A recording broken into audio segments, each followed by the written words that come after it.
It's the savvy side of 9 to 5. Listen. It's not a lie if you believe it. Laugh. We had a little fun, because it's a very long day, you know. And learn. Negotiation. This is what you do in business. This is The Focus Group with Tim Bennett. All right, let's go already. And John Nash. Pucker up, Buttercup. With a focus on career, the consumer culture, and marketing from an LGBT point of view.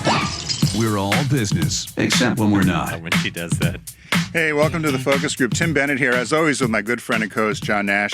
We're all business, except when we're not. Be sure to... What are you laughing at now? Already, Wait, I knew John was going to do the camera, so I did a wave to the camera. You doing a wave already? Here. Yeah. Be sure to follow along with us. We have new shows that are released every Saturday. And whether you decide to listen to us or to watch us now on our YouTube channel, we're available on iTunes, SoundCloud, Stitcher, as well as Google Play. Somebody, when we were traveling, said... This is Tim and John from The Focus Group, formerly from SiriusXM, now available on all platforms. To the world. Which I thought was pretty world, cool. Yeah. Be sure to subscribe, like, and rate us if you find yourself listening to us or liking us. Also, Focus Group Radio is your destination for all things Focus Group. And Focus Group Radio is our handle for Facebook, Twitter, Instagram, and LinkedIn. We also have a phone number, which many of you have been using, which is 914-362-8747 if you'd like to leave a comment about the show or give us some show ideas. It's 914-FOCUS-GR, or John likes to say focus. So who do we have on the show today, Mr. Nash? We have a great show, as always, because that's our modus operandi. Provide a great show. And have a little Latin thrown in, too. Add a little fun. A little fun in that little... She lights the match off a spinning LP. Bob Wite will be joining us. He's the president of Washington-based Witeck Communications. Over 25 years, Bob has been pioneering communications and strategies for corporations to talk to the LGBT community. He is a very big name in our careers. A super cool guy. Every time I have a conversation with him, I enjoy it. And, Bob actually Witeck Communications began doing a lot of research a long time ago, around the time you and I began doing our work for Subaru. And it was something that Mike Wilkie said, a guest we had on a few shows ago, about the success we had with those campaigns. It does begin with research, and it begins with communications, and it begins with understanding your customer base and your client. And so he's on, and then later on, we're going to be going down to Orlando, Florida. We're going to Don, one of our listeners, who you remember a couple of weeks ago sent us Oreos, or Chinese Oreos from Walmart in China. Well, now we've got some Japanese Oreos and candies we're going to taste. Kit Kat bars. Is it a Kit Kat bar, too? So everybody's going to partake. We got soft Oreo cookies from Japan and Kit Kat bars. And here's the thing, Don has, his handle is @BioReconstruct, his Twitter handle. He loves roller coasters and theme parks. His whole But that's not his job. That's not his job. He's a programmer, an IT guy. So he sent me all these pictures of things that are happening in Orlando, like new Kong Island, and so I thought, well, while we sample the candy, we'll have him talk us through some of the. And I said this to Tim yesterday. I said, we'll have him talk it through. Roller coaster this, and Tim's like on the phone, he's like, well, I don't know, I'm not getting the connection between the candy and the and you know what, there is none, but we'll enjoy our Japanese Oreos while he talks us through. You're saying it awful nice. Now you're a little pissy on the phone when we were discussing it. Well, that's what we're doing. I said, well, it doesn't sound very good to me. It sounds like it's a little disjointed. Well, it's going to be an experiment. I hung up, and after I got off the phone with you, I thought, well, I was a little pissy, but yeah, you can get pissy, as your husband knows. I pray for him every night. I pray for him every night. Poor Bob. Bum. Pray for him every night. He's a bum now, He's without a job. He's a man without papers. He's a bum. Hey, listen, Bob had the best line when we were out for lunch. You want to be man of the house, Nash? They're bringing on the bacon. I'm going to use that one over and over again. So what caught your eye this week? What caught my eye was something that I thought might have caught your eye. For many, many years, Tim Can we just stop a second now? So I've noticed something with you. You brought paper in, so there's no more iPad. No, the iPad's here. And you look like who was the guy from West Virginia, the old one who died, the senator? Why can't we think of his name? Not Jim Webb. No, I can't believe it because we knew him. He's the old cantankerous guy from West Virginia, the senator. And Not Strom Thurmond. no, but it will come to me. But he had on the Senate, he had paper with type about as big as yours. And I'm wondering now, because I'm looking at that, and I want to know how come I'm going to start doing the big type so I don't need to put my glasses on like you do. Well, I can read both sizes. And actually, it's a Senator Byrd. Senator That's who Byrd. It was Senator Byrd. And he would have like 3 lines on a page. 3 words like. Then I said to the Congress that it was important. It keeps going through because every page had like He had 2 a ream words. of paper with 2 words on it. All right, so That's what I'm going to start doing. so no, this You've was got Senator Byrd type. this was an accident. No, it's not. I saw it last week. It started as an accident. So several weeks ago, I highlighted all the text, and I thought I was making it like 12 or 14, but it was 18, and I printed it out. You liked it. And I was like, oh, this is kind of like highly legible, very readable. Well, I'm going to start doing that now. And it's a little easier than the iPad because I can move around quicker. So for many years, Tim, you used to be fascinated by the song Happy Birthday. Yeah. Because Happy Birthday could never be played. You know, we had all these. In fact, on our old show, we used to have to go around it by finding songs that said Happy Birthday without. Well, you remember our very first show was right around my birthday. Yeah. The very, very first show back in 2008 or 2009. We did it. And we tried to sing Happy Birthday and we got shut down immediately. Waving from the banging control on the booth like, windows. you can't do that. It's copyrighted. Well, you got to pay for it. It's now in the public domain. It is. So this fascinated me because I came across an article in the New York Times called "A Fight to Make We Shall Overcome and This Land Is Your Land Copyright Free." So this land is your land and we shall overcome are often used in political movements. Namely, we shall overcome has been often associated with a lot of the Martin Luther King back in the day, yeah, protest songs, civil rights stuff. And this land is your land is often used or wants to be used, or people want to use it for different communities. Wasn't We Shall Overcome an old hymn or no? Yes, it is. Yeah. And then This Land Is Your Land was Peter, Paul, and Mary, wasn't it? Woody Guthrie. Oh, Woody. Okay. Folk song. I called him Willie Guthrie when I when I did the slides for John and for Garrett, but it's Woody Guthrie. So it turns out that the article mostly focused on This Land Is Your Land because Woody Guthrie's daughter, Nora Guthrie, holds the copyright. And she said this is one of those cases where she doesn't believe it should go into the public domain because her father, a well-known communist sympathizer, would never have approved of, including what she said were attempted uses by Ronald Reagan, National Rifle Association, and the Ku Klux Klan. And she said, our control of this song has nothing to do with financial gain. It has to do with protecting it from Donald Trump, protecting it from the KKK, protecting it from all the evil forces out there. Other people see it differently. It's a folk song. It's been many, many years under copyright protection. And the lawyers that are trying to get We Shall Overcome and This Land Is Your Land to be copyright free cite the fact that the Copyright Act doesn't really work correctly when you keep renewing a copyright. Although this one surprised me. And it says the presence of copyright protection for very old works can surprise people outside of the music industry. The estate of George Gershwin, for example, still maintains rigorous control over his 1935 opera, Porgy and Bess, stipulating that the piece should be performed by an all-black cast only. He wrote it for them, and then, you know. So it was one of those funny little things about copyright, like, you know, we all wish it could go away. Do you believe her? Nora Guthrie, that she's protecting the song from the forces of evil. I think she believes. She wants a buck. I think she believes her. I think Nora believes. I think she herself. wants a buck. Well, you know, this land is your land. There's a nickel. Give me 5 cents. There's a nickel. Well, we had on our former location, we talked about Sting, who they were talking about royalties of songs. And do you remember how much Sting made just for Roxanne in royalties each year? Oh, was it like 1.5 million? No, $5 million a year, just on Roxanne. $5 million a year. Well, and think about his catalog. Yeah. Well, any of those groups. Think about their catalogs and what they must make. And so my guess is the tough part about Happy Birthday or any of those 2 songs you picked up is they become part of our culture. And how do you then go? That's what they're saying. You know, the Black Lives Matter folks that are singing "We Shall Overcome." What are you going to go say? Oh, you owe me $5? Yep. I mean, That's exactly right. And it concludes by saying legal experts say that such cases show the difficulties in determining the proper limits of copyright, which is meant to encourage creators by giving them limited monopolies, but over time eliminating those monopolies. And when you brought up Sting, that's a great example.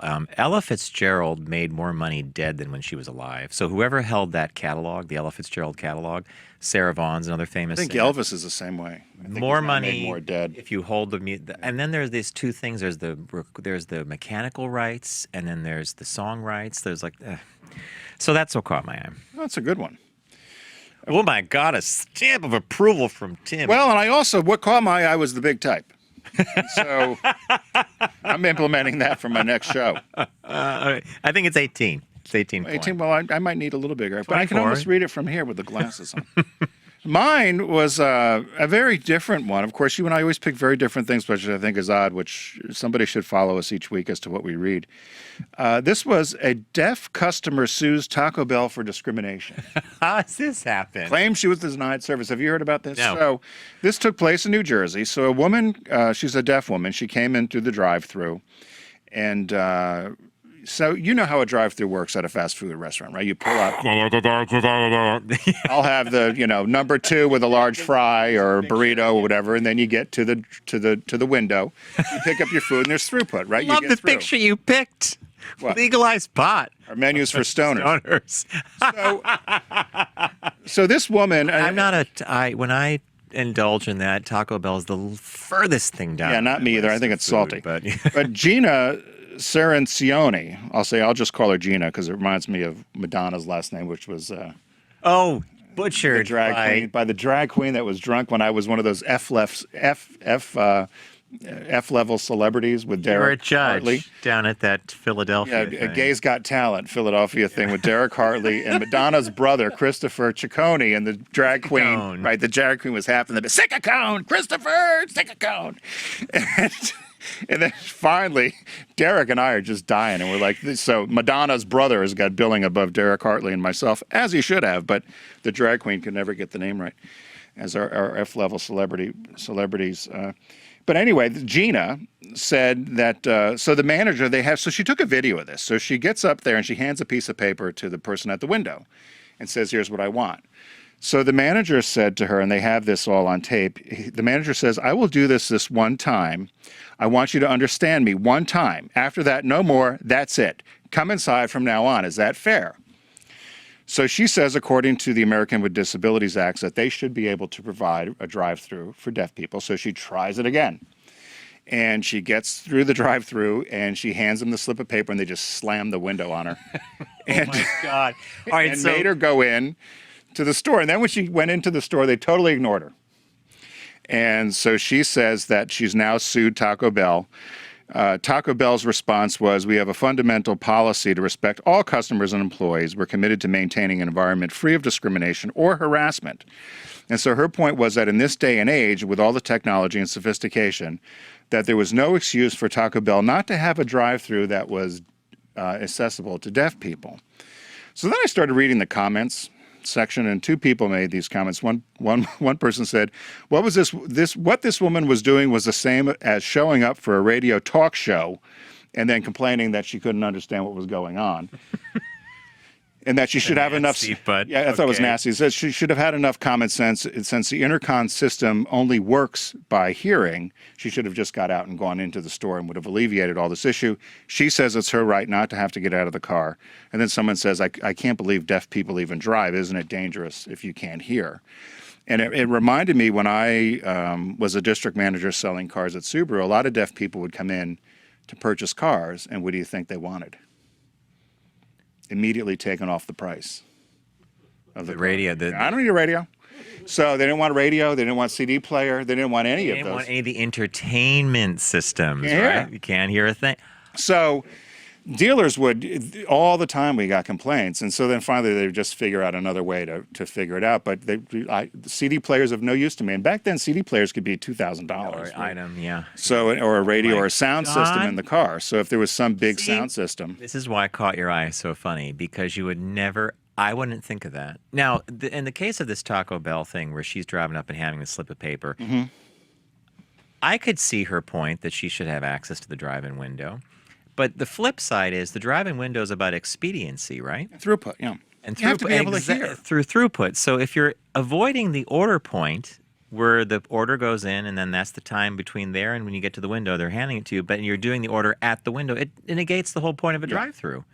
That's just me. Yeah, no, I'll be curious to see how this case comes out, because she's now tried it at a couple of Taco Bells, and so she's got all this evidence about how she was discriminated against. So I'll be curious to see what happens. There was a Starbucks when I lived in Chicago that I never knew this, and no Starbucks has ever been like this, but it was near the Board of Trade. When you walked in, it was the busiest Starbucks in the country or the world. You tell me about this. When you walk in, you screamed out your order, you got in line, and you got there, you paid, you got out within 30 seconds. Order. Well, I didn't know that. So I get in line, and I'm waiting, and I get up there. I said, well, I'll have a vanilla latte. She's like, where do you think you are, Gloria Jeans at the mall? She goes, get back out, walk in the door, scream out your order, and get in line. Get back out. So I was mortified. Everybody's laughing. So I went, I'm like, vanilla latte. Boom, 30 seconds, I was out. But there was a process, and there was a rule. So I get it. Very good. So today, July 30th, is National Cheesecake Day. I almost said cheesesteak. It's Cheesecake Day, very crumbly, graham crackery, crusty, fruity sort of thing. I'm not a cheesecake fan. Are you? No. Cheesecake strikes me as very heavy. Yeah. Yeah, it's a heavy thing. Yeah, it's There's a cheesecake. I approve. Kim Jong. Is that Kim Jong Il or Kim Jong-un? It's Un. Yeah, he likes the cheesecake. Well, I told our listeners a week ago or 2 weeks ago that he's like gained 100 pounds with all the stress. He's stress eating. Yeah, stress eating. Poor thing. Everybody else is starving over there, but he's stress eating. I don't know much about this. The first representative assembly in America was convened in Jamestown, Virginia, the House of Burgesses. Burgers or Burgesses? Burgesses. Okay. I think Burgesses. Would that be Burgesses or Burgesses? B-U-R. What was it? Burgesses. Burgesses. Yeah, Burgesses. Right? Yeah. So it was essentially made up of wealthy landowners. Well, looks like it, yeah. City of Baltimore was founded in Maryland, 1729. Scientific America carried the very first magazine automobile ad. The ad was for the Winton Motor Car Company of Cleveland, Ohio. Was it electric or gas? It was good question. I don't know. But when you look at it, it looks like a carriage. Cars were electric usually, yeah, right? You're right. They were 18. So this was 1898. You're probably right. This is a Walt Disney thing, 1932. Flowers and Trees. Did you ever see that cartoon? This is a famous cartoon that he won. It was the winner of the very first Academy Award for a cartoon, and it was the very first cartoon in Technicolor. Yeah, that's right. But I don't remember seeing it. Did you see it? Flowers and Trees? No, there's the. It's short. I think it might have been like 6 minutes. Did they tell you how long it is? They said it was a cartoon short, so you're right. Probably what, 6 minutes? 3 to 5 minutes tops. Yeah. The Waves. Do you know who the Waves are? Band? No, 1942. The Waves were created by President Franklin D. Roosevelt. They were women accepted for volunteer emergency service. So they were part of the U.S. Navy. That's a stretch for that acronym. Women accepted. Accepted for volunteer emergency service. So they were essentially volunteers for the military because our boys were off to war. Pearl Harbor. Those girls look kind of tough there, don't they? If you're watching on the YouTube. The phrase "In God We Trust" was adopted as our U.S. national motto. I did not know it was our national motto, but it's "In God We Trust." 1956, that happened. 1974, the House of Representatives voted to impeach President Nixon. That was the U.S. House of Representatives Judiciary Committee. Do you remember that, Nixon? Or we were too young. You and I were kids, yeah. And my grandmother came to visit us during the Watergate hearings. And she was riveted. I mean, every day we'd be like, Nana, it's time to play cards. It's time. And she goes, no, it's not. And it did preempt a lot of programming. Yeah. 1990, Spring Hill, Tennessee. The first Saturn automobile rode off the assembly line. You remember the Saturn? It was going to put the Japanese auto industry out of business. That shit bucket. In 2001, Lance Armstrong became the first American to win 3 Tour de France. We'll do this every week. Yeah. So last week he won. He won this. It was his second one. This week in 2001 it was his third. And by the way, that picture you found of him, if you're listening, Tim found a picture. It's of him saying, "Come on, he still beat all the other dopers." There is truth in that. Yeah. We're all doping. We're all doping. He did it better He's than just the everyone best else. doper. So I don't disagree with that. In 2003 in Mexico, the last old-style Volkswagen Beetle rolled off an assembly Now, line. the picture that Tim found for us, if you're watching on YouTube, this was from our turbo diesel Beetle cross-country road trip, and the hotel that picture is taken at, At the Wigwam Hotel. right? Wigwam Hotel. If you're a fan of the movie Cars or the Pixar movie Cars, Sally Carrera, one of the characters, ran a hotel called the Cone Motel, which is literally based on this teepee hotel, right? Yeah. Off Route 66. Yep.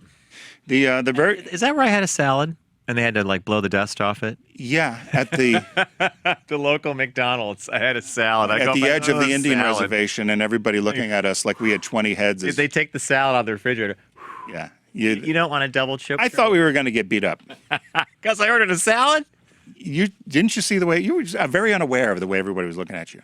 I might have purposely, yeah. Yeah. Yeah, okay. And a water. And I got a water. Meanwhile, people are getting pails of soda and buckets of soda and pails. I'll have the of salad, water. and it's like Now that you tell it this way, I might have looked kind of queer. yeah, very queer. Aside from our outfits, I was wearing a VW T-shirt, as I recall. little tighty shorts and things. July 31st, Sunday, the very first U.S. patent was issued to Samuel Hopkins. It was a process for making fertilizer, essentially. This one's for you, 1928, the MGM Lion. This was July 31st. It was used for the very first time in the movie, the very first talking picture, White Shadows on the South Sea. So Leo the lion is the mascot for MGM. Yep. You know there's 7 lions? There been 7 or there you? There have been 7 lions. They were named Slats, Jackie, Telly, Coffee, Tanner, George, and Leo. But they called them all Leo. But the only lion that was ever named Leo was the very first, the very last one. But they've always called him Leo. And of course, they took poor lion Jackie out on a tour. And for a publicity stunt in September 1927, they modified an old plane like the Spirit of St. Louis and put a cage in it. So they cut off the That's side. why you put that in there? That's a lion in there with the pilot, with some milk, sandwiches, and water. And they were going to fly this lion on a publicity tour around the country to promote MGM Studios. Of course, we know how this is going to end. So the plane leaves San Diego with much fanfare. And All the everybody's kids are waving. waiting for Leo the Lion's lion. in there, right? Leo the lion, which was really Jackie, but they called him Leo. And the pilot, they take off, and they're taking a trip to New York for the first publicity tour. They crashed in Arizona. And the pilot, Martin Jensen, left Jackie in the cage on the plane, as you can see if you're watching, with a supply of milk, water, and sandwiches, and went looking for help around the desert. After he was stumbling around for 4 days in the desert, he was found and taken to a telephone. He called the studio. His plane's been missing. They don't know where he is. They don't know where the lion is. The first question the studio asks is, how's the lion? He ends up leading him back. Jackie was fine. And this is where the phrase came from, Lucky Leo, because of the lion. The lion was fine, ate up the sandwiches and the milk and the water, and they brought the lion, ended up retiring him to the Philadelphia Zoo. He died 4 years later of a heart problem. Oh, my God. What people will think of doing, right? Did you see that plane with that kid? Yeah. It's like, that's crazy. It's open air. Yeah. Better not go up too high, So right? what happened in science this week? Week in science. You're going to probably ding me on the dubious claims of science for some of these things, but the week of July 30th, in fact, on July 30th in 1965, now I've chosen a picture to illustrate the British do cigarette advertising, or they used to do cigarette advertising in really obtuse and kind of weird ways. Like you didn't even know they were advertising cigarettes. But the last cigarette ad aired on British television. And the picture that I picked, do you remember being in London seeing billboards for like silk cuts and stuff? They never made sense. Like it's a cigarette ad. So we're showing on YouTube, we're showing a picture of an alligator holding a purple bone, and a bulldog wants to have that bone. But the purple represents the brand Silk Cut. That's for cigarettes? That's for cigarettes. And then at the bottom, smoking seriously damages your health. Is that the science part? That's the science part. Yeah. Thank you, Tim. This one will appeal to you. On August 1st, in 1974, the People's Liberation Army Navy put into service Changzheng 1. their first nuclear-powered submarine. I thought it was a Nautilus. Changzhang 1. Yeah. And you type in Nautilus, like the American version of the nuclear sub. That was the PLO had a sub? They had a and Russia off the Gaza Strip? Russia refused to share nuclear propulsion technology with China, so Mao Zedong resolved to develop their own. And that was built at the Huludao shipyard in 1968. The reactor went online in 1970, and went to sea and did its trials. NATO codenamed this entire class of submarine the Han class, HAN, the Han class. As China's first-generation design, its performance was generally inferior to America or Russia vessels of the time. It was decommissioned in 2000. Here's something that all our families were desperate to get. We had rotary, but August 2nd, Michigan Bell Telephone, it used to be all Bell Telephone, but it was Michigan Bell, inaugurated the trim-line phone. Oh. And so you could get you could get trim line with a rotary, which we're showing here. Then later on, it became the push button. That would light up. And the dial and hang up button were no longer on a remote base, but instead integrated into the handpiece, which made calling from the bathroom, literally it says here, calling from the bathroom or kitchen, much more pleasant. Of course, it would be, Who's right? on the phone in the bathroom? Hey, remember those cords? My mom had a cord. That cord, she could hit you on the side of your head on a phone call, and you'd be. And then lastly, on August 3rd, in 1769, the La Brea tar pits in Los Angeles, Tim just types on the thing for Garrett and John, elephants. Well, what is it? John, I corrected that for you, by the way. I put in La Brea tar pit. Well, how would I know that's La Brea tar pit? To me, it looks like Never been to La Brea? Looks like a miniature golf thing. Downtown Los Angeles. It's the strangest thing. It's like a park and museum, and it's a tar pit. So Not been. the La Brea comes from the Spanish word for tar, and a scientific publication first recorded the fossil findings there in 1875. And in fact, the people that discovered the tar pits thought perhaps that this oozing stuff might have been one of the reasons why earthquakes happened in California. It's not, of course, but they incorrectly connected the two. Well, could be. Well, thank you, Mr. Nash. We have two quick business birthdays on July 31st. Sebastian Spearing Kresge was born. He's the American business. Kresge's, right? I loved Kresge's. He died at 99 in 1966. If you're not be 99, why not be 100? And he died at 99. He was an American. Change it? I mean, it's 99. I know, but 99, you're like, I'm almost there. He was an American businessman and was founder of SS Kresge. We had a Kresge's near us. Yeah, it was one of the largest retail organizations. At the time, in 1924, it was worth, in U.S. dollars, over $5 billion. In what year? 1924. $24? Right. So he'd be worth... Well, no, he was worth, at that time, Okay, it was millions, got but it. in today's dollars, he was worth over $5 billion. We know it now as Kmart, and then it's been bought in 1977 by Sears Holding Companies, which is the parent of Kmart and Sears. There's also the Kresge's Foundation, which has done an awful lot of work. And also, for who doesn't know, Bill Todman of Mark Goodson and Bill Todman of Game Show fame. Productions. Oh, my God, that's him? He was born on this day, July 31st, 1916, and he died at 62 years old, 2 days short of his 63rd birthday. And What would you say his their most famous game show was? They did Beat the Clock, Card Sharks, Family Feud, Match Game, Password, Tattletales, The Price is Right, To Tell the Truth, What's My Line, on and on and on. These are just the ones that I listed. There was a show that if you guessed something wrong, there was a gremlin. What was that one that was? Press Your Luck. I don't know if that was them. Okay. Yeah. But what Todman felt was they were too entrenched in game shows. So he actually, even though it was Goodson Todman, he had branched off and invested in real estate, newspapers, and a number of other media entities so that in case the game show market fell flat. Do you know how he died? It's pretty early to be 62. He died 2 days before his 63rd birthday in New York City in 1979 as a result of a heart condition. Oh, okay. And at the time, obviously the shows were still running as Mark Goods and Bill Todman. The one that was the first one that was just a Goodson production was Child's Play.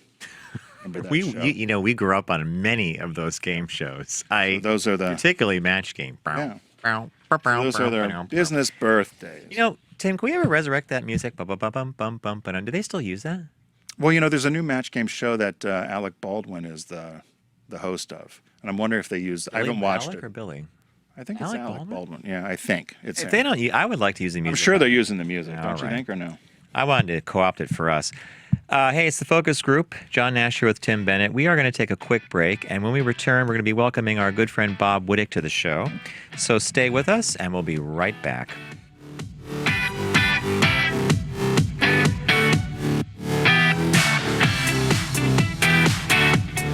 The Focus Group is brought to you by the Volkswagen Golf Sport Wagon. Turbo up front, wagon in the back.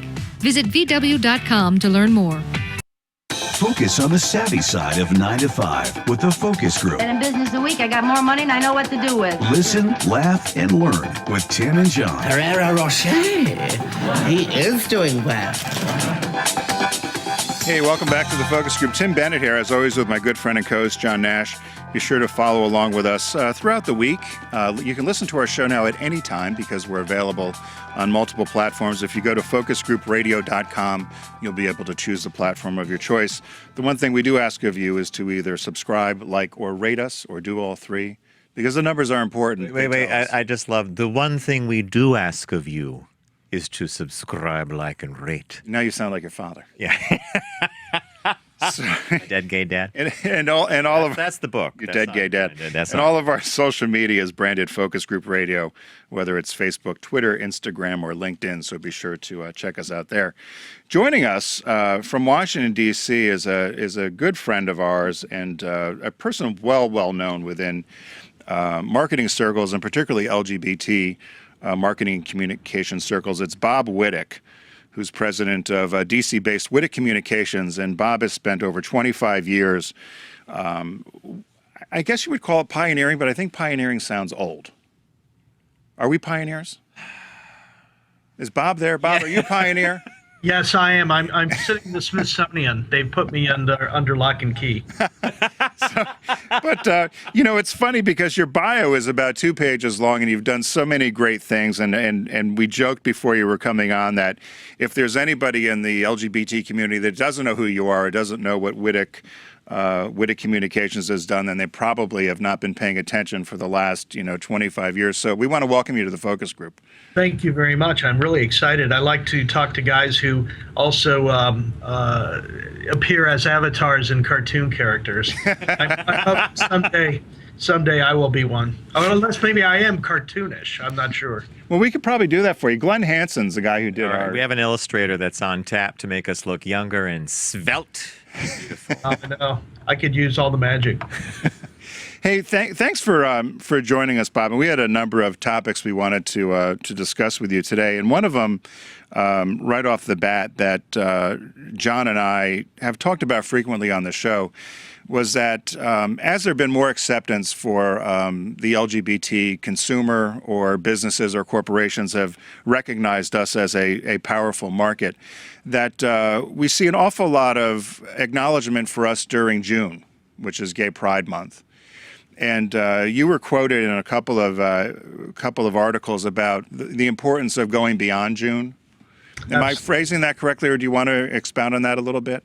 Absolutely. Well, the main thing, I want to make 2 points, which I think you probably understand perfectly because you've lived through this, is the idea that the LGBT community wants to be present in our lives 24/7, as we are in our communities, as we are at home and in our workplaces.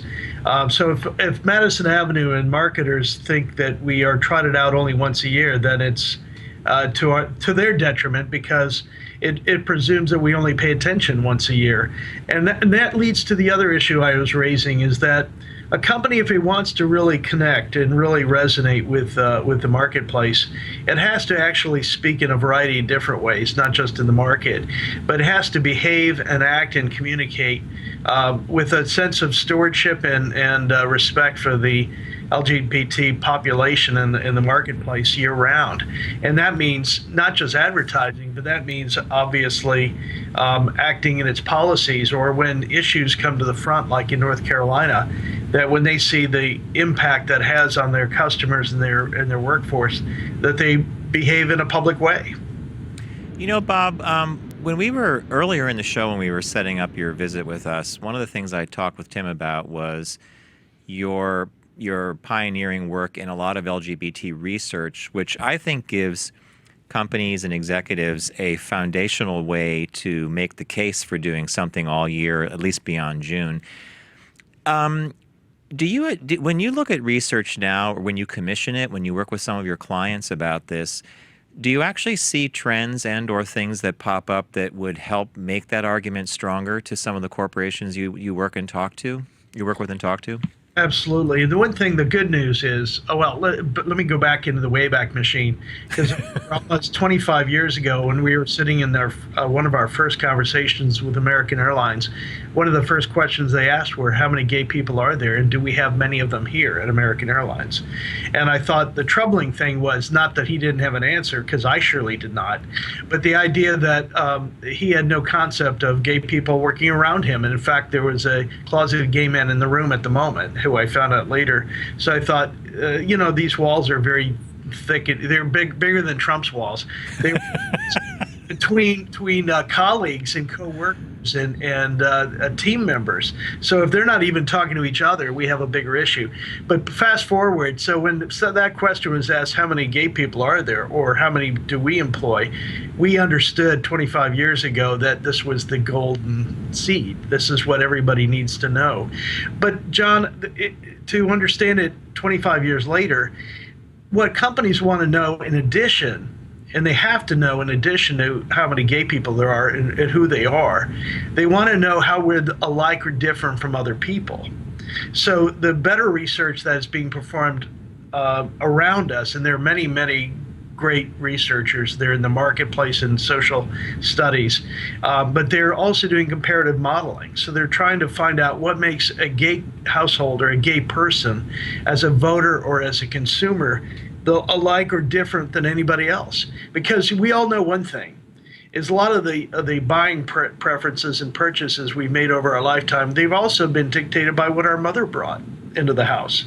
So the brands of detergent or household products that she bought may be the ones most familiar to you, and you were already, as a young gay, you were already embossed with those ideas. But that said, it means that we have a lot of similarities and we have differences. So research today has got to find out both stories. So are companies still doing the research? Yes and no. There's a lot more aggregated research now. There are a lot more players. There's a lot of social science research that marketers can use now. The work that Dr. Gary Gates has done for over a decade of mining household data out of the U.S. Census is actually quite a lovely marketer's gold mine, because it tells us about households, and also work he's doing with Gallup, which tells us about gay people, not just couples. And it tells us their education, their earnings, it tells us their faith at times, or it tells us how many kids they have. It certainly tells us race and ethnicity. So we have a lot of data now that is actually available to all of us. So this is a good leap off then for your recently released The Buying Power of the LGBT Community, and it's been pegged by you for 2015. So you looked at the 2015 time span at $917 billion. I've often been asked about that number when we're presenting or talking to sponsors or to clients when I was an agency guy in the past. And some people will smartly say, well, they're already spending that money. And how do you frame this number then correctly for an executive, for anybody, period? Because it's an enormous number, and what does it really mean?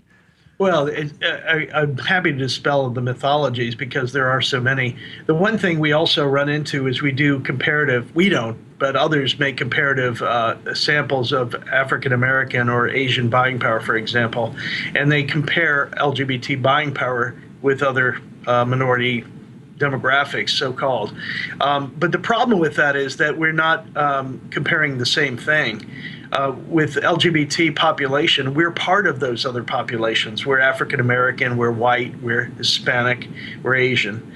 And in all those senses, those figures then compete against each other because they're actually overlap. They're not distinct. The other thing we have to keep in mind, John, is that we're only measuring adults, because LGBT identity, a person who knows their sexual orientation or their gender identity, doesn't know it at the age of 5 or 6 or 7. African American buying power is calculated for the entire population from birth to death. For gay people, we conservatively put it at the age of 18. But now, what does that mean? Very simply, understand this, that in the United States in 2016, our total buying power is roughly $14 trillion.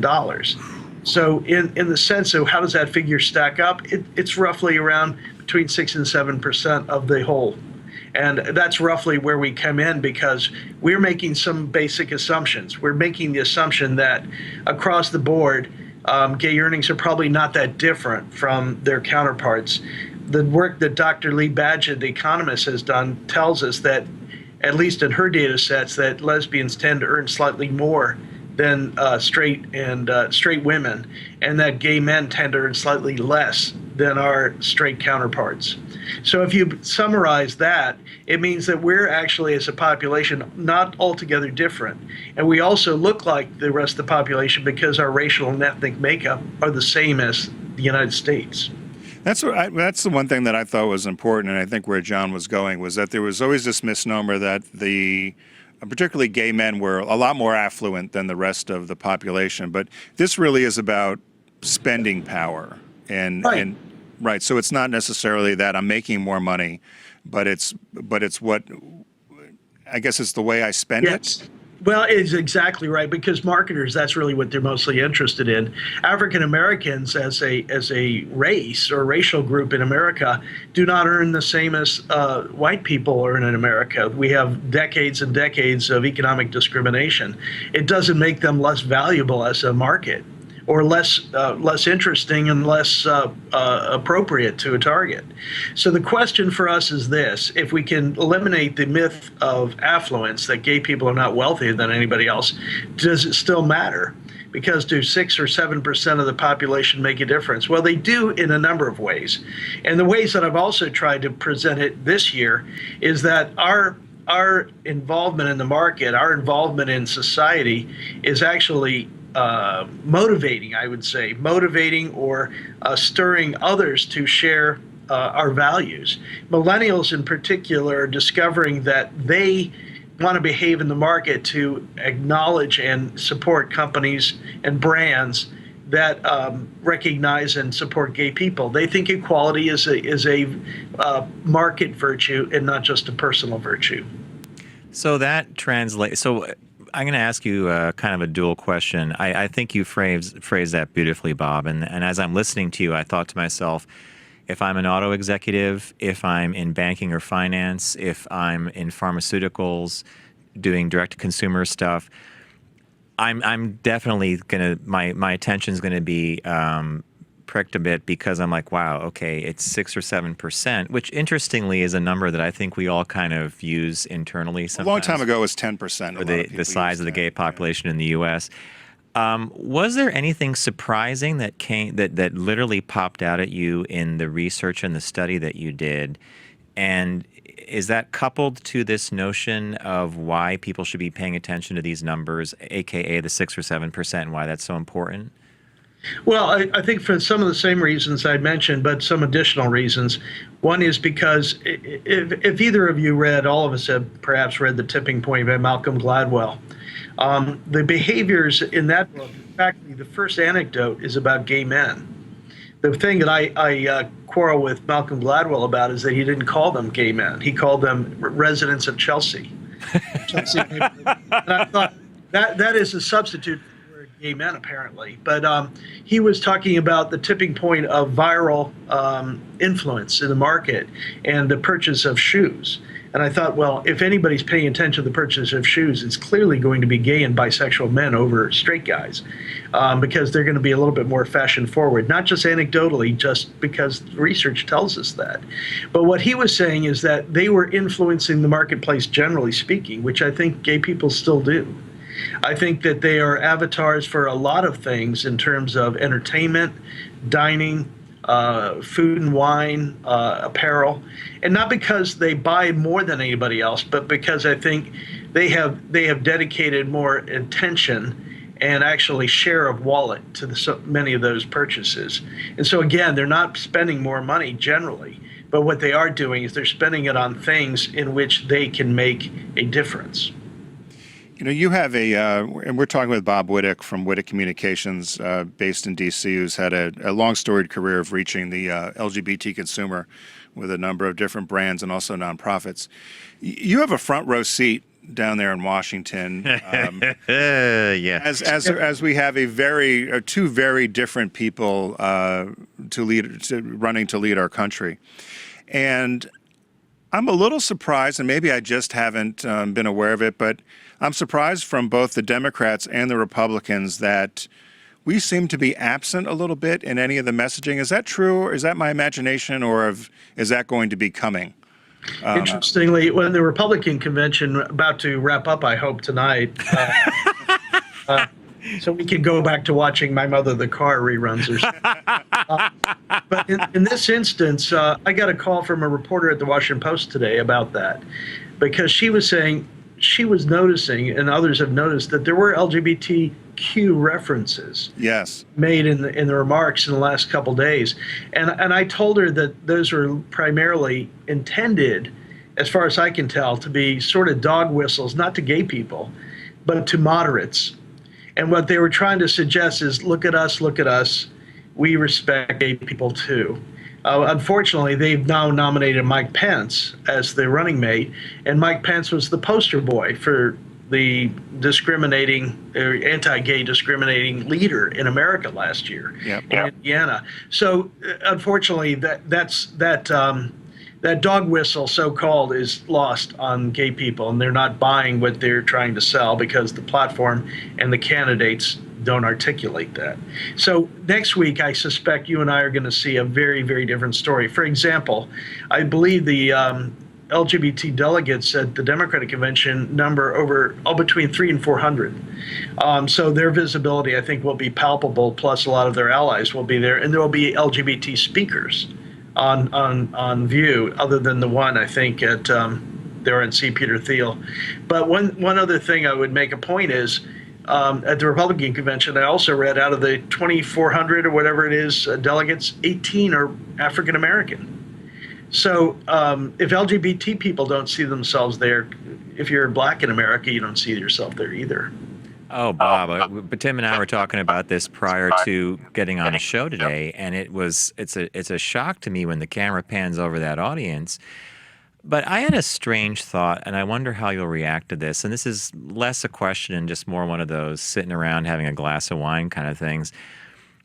If Trump wins, I think if you're an LGBT American, we are going to find our behaviors falling back towards what we all experienced in the 90s and the early 2000s, which was corporations tended to be at the vanguard or at the front end of providing us rights and stuff.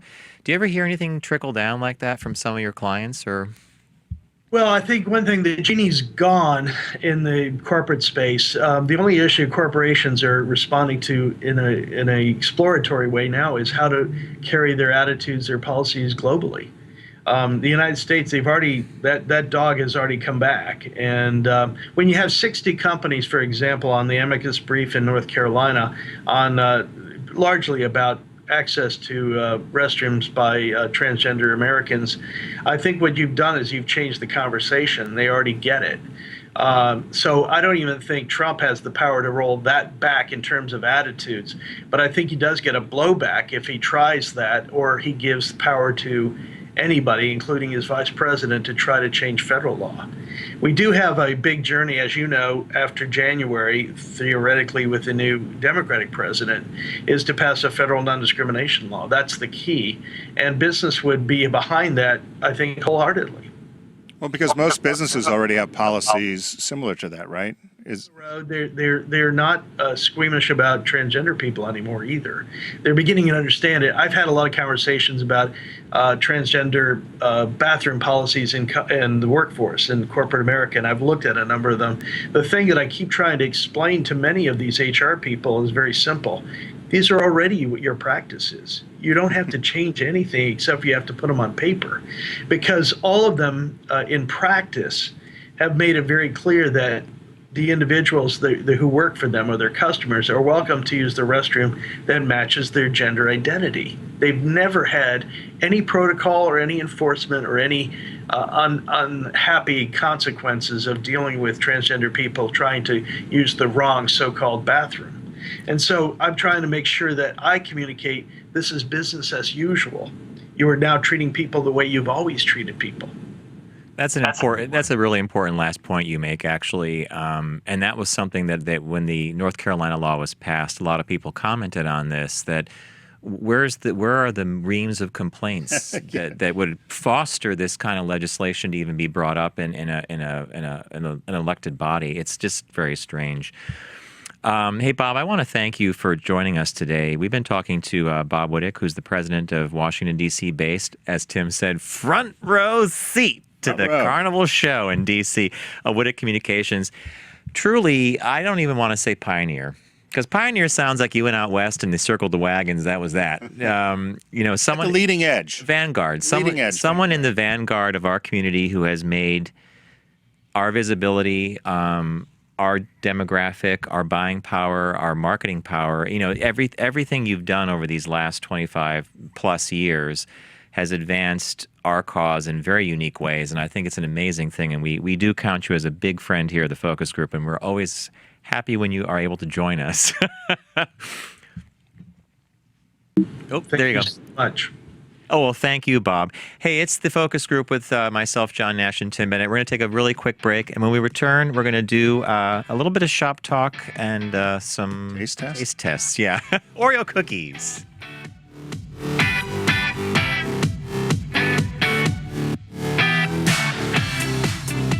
The Focus Group is brought to you by the newly redesigned Volkswagen Passat. It's time to give your family a serious upgrade. Visit VW.com to learn more.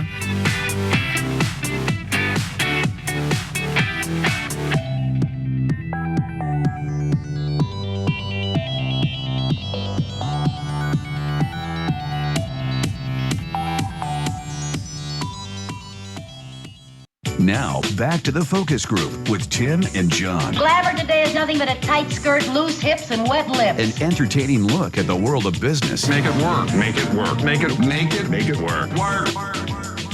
Hey, welcome back to the Focus Group. Tim Bennett here with my good friend and co-host John Nash. I want to thank Bob Wite for joining us earlier and letting us know about some of the things that are going on within the LGBT consumer and business market, and particularly the study for LGBT Buying Power. We created a monster, I think. So John and I, on our former platform, we did lots of taste testing. We called it a focus group, and we would try different types of flavored Oreos and different types of foods or candies or whatever.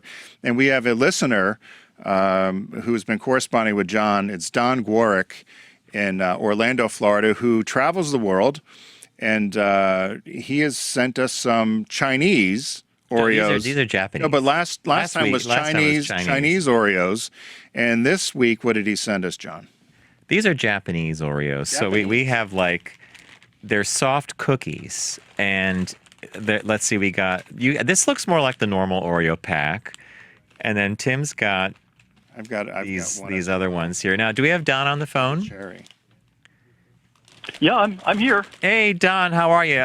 First of all, you're an IT guy. You love roller coasters, and you apparently love feeding us Oreos. It seems like a kind of funny mishmash, but it works for me. How you doing, my friend? Good. So actually, this time I'm going to be tasting them as well. I tasted them when I was in Shanghai before, and now I've actually got my own set of cookies here. All right. So are these soft cookies from China or Japan? From Japan. Oh, they're from Japan. From okay. Epcot. Mm-hmm. Actually, from the store in Epcot. There's a Japanese pavilion there and a little department store, and they're imported from Japan. All right. First and foremost, Don, did you open one of your bags yet? I am all prepared because I've got to hold the phone with one hand while I eat with the other. So I've got. All right, studio. Studio. We have some folks here visiting. I'm handing off some Oreo. We have regular Oreos, and we also have a strawberry flavor. And I'm guessing because I don't read Japanese, but I see the strawberry photos on there. It looks like a little dollop of flavor power in them. So, All right, so we have some pictures of Don, by the way. John, would you throw that up? Tim, I don't know if you saw these yet. I didn't see them. All right, so one of them you're going to freak out. Don's on the top of the Macau Tower. Look at that. At the lightning rod at the very top on the left. Oh my God! That was in Macau? Is that Macau? Yeah, 1,100 feet. Yeah, that's the very top of it. It's called the Tower Climb, and 2 guests per day can do that adventure. And it takes about 3 hours round trip. So wait, did you? Oh my God! You climb up? Yeah, you make your way up outside it on rung ladders. I guess you're not afraid of heights.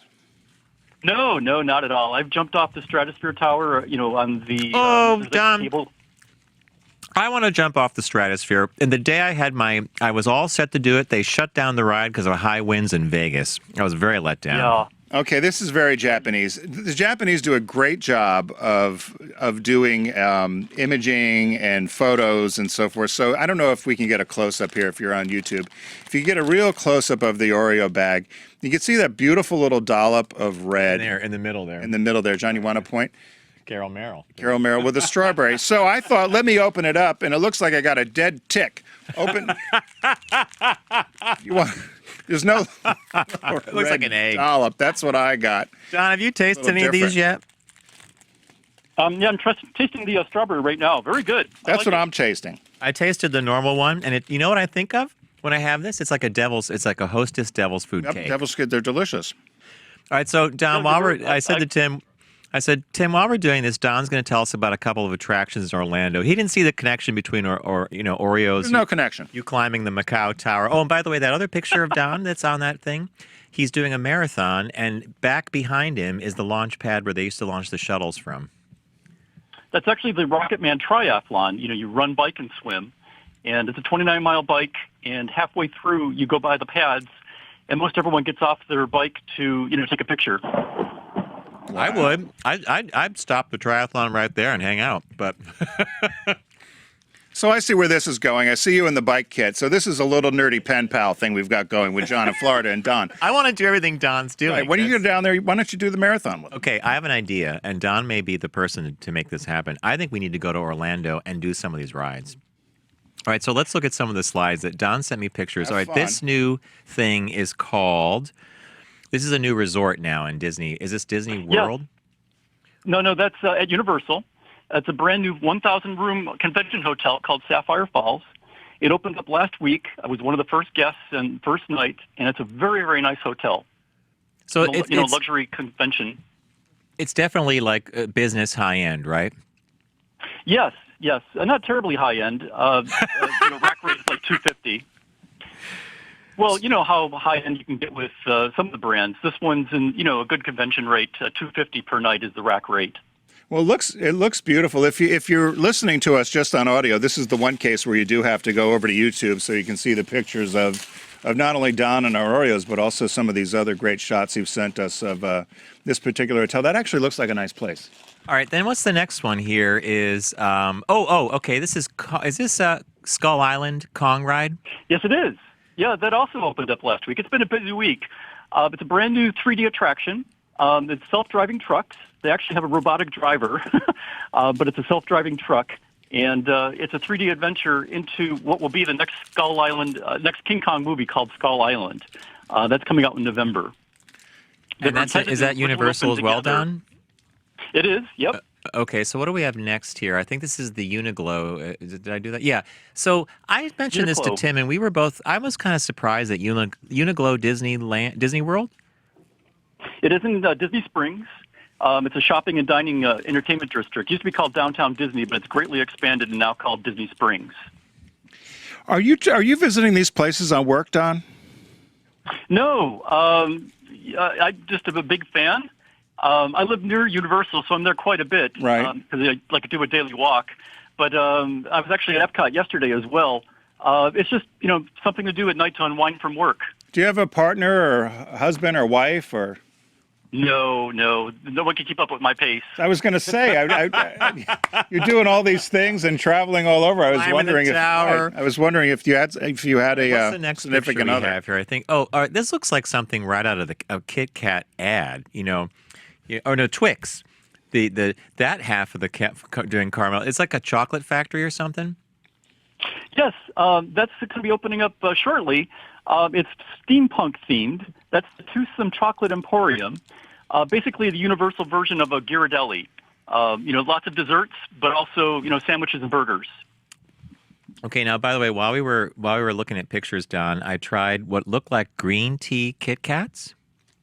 Yeah, those are good, aren't they?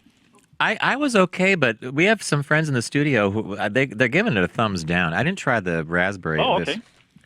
And by the way, I love those soft Oreos. At least the normal ones are just like At first bite, I did not like the kick, but I've had a lot of green tea candy in Japan. You like green tea?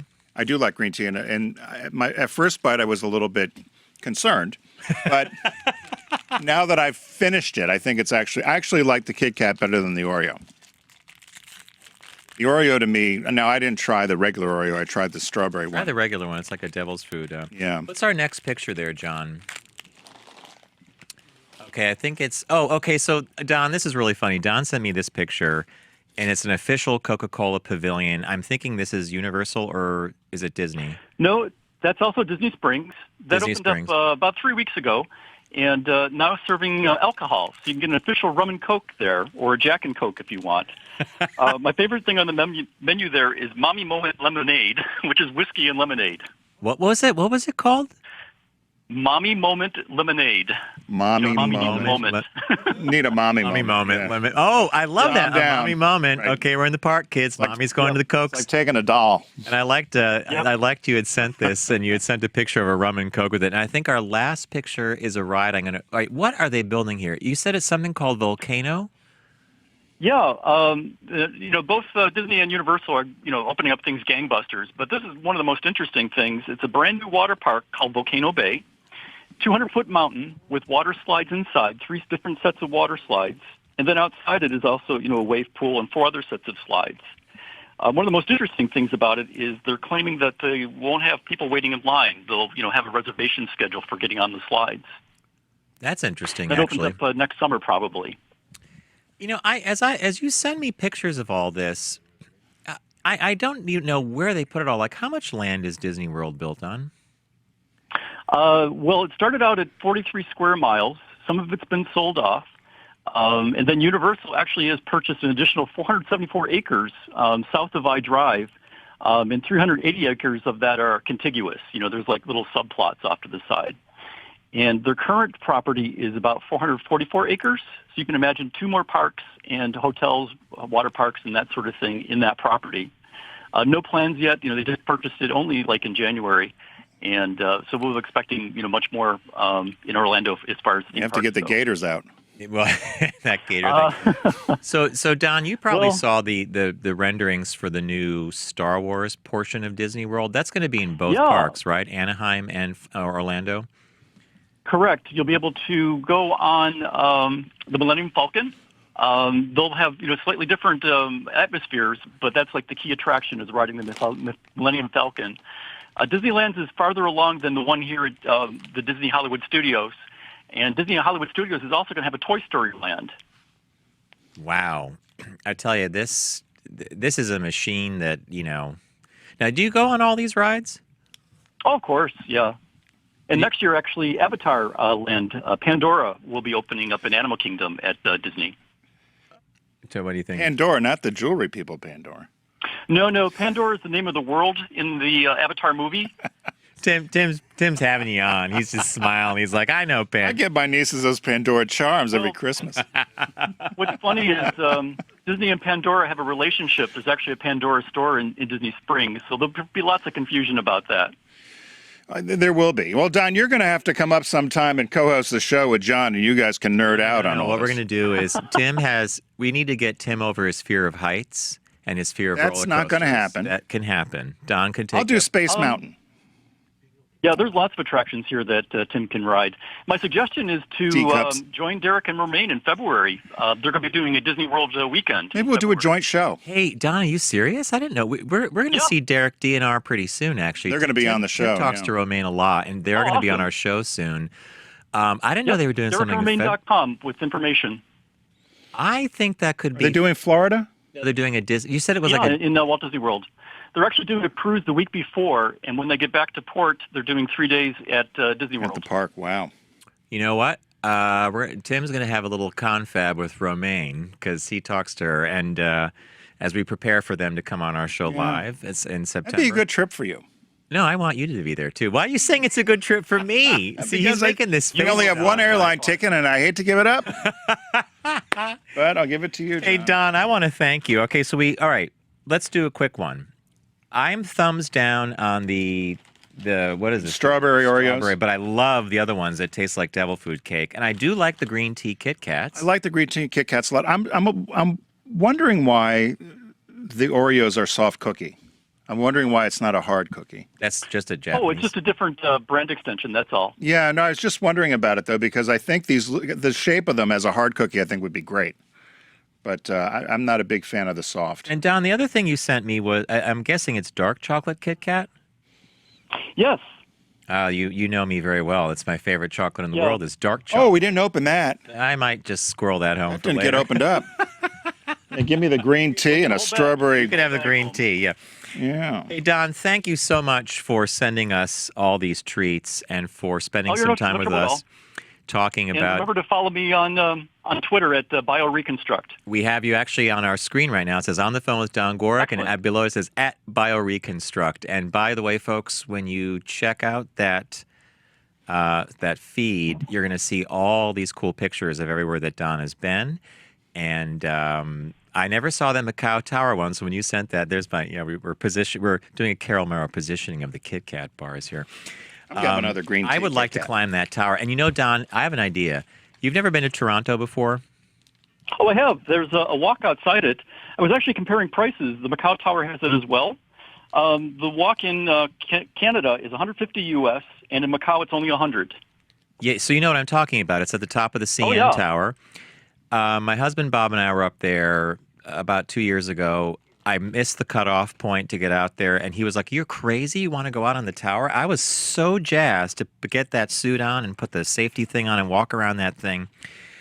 I now want to climb the Macau Tower, though. I don't know how you figured that one out. Like you said, 2 people a day? Yeah, you have to have advanced reservations. I was part of a group trip out there to ride roller coasters all over China. And I made a little side trip when we had a day in Macau to do that, and it was awesome. Wow, you know what, Tim? I think we're going to trade lives for a day. Don's going to host with you while I go climb a tower and ride some roller coasters. Don, I'm looking at the back of this bag before you go. Yeah. Which one? The Kit Kat? The Kit Kats. Did you buy these in the U.S. or did you buy them in Japan? No, I bought them in the U.S. You shouldn't say the price. Yeah, it's a bit high. But you guys are worth it. And no, they're a product of Japan, but it's interesting, so we can buy them here. Well, no, you could buy them... well, in Epcot. In Epcot Center, yeah. Okay, cool. All right, Don, I want to thank you for joining us. It's Don Gorick. He's been on the phone with us. He's been providing treats and a lot of information about all the cool attractions down in Orlando and things that if you are not afraid of heights, you would like to do as well, like climb towers and do roller coasters and stuff. And it's at BioReconstruct is his handle on Twitter. So thank you, Don. All right, friends, it's been a good show. John Nash here with Tim Bennett. We're going to be signing off now. And before we go, we want to thank Bob Wittek again for joining us today. And thank you again to Don for providing all our candy spread. And, of course, a big thank you to Volkswagen Group of America, who's been our sponsor here on the Focus Group for over 7 years now. Tim and I are very excited that in September or October, we're nailing the date down now. We're going to be test driving their new Golf All-Track. It's an all-wheel drive wagon. We've both been waiting a long time to test drive. We'll be going through, I think so far, it's Colorado, South Dakota, Wyoming, and Idaho. Rockies. the Rockies. There you go. So have a great week and tune in next week, and we'll see you soon.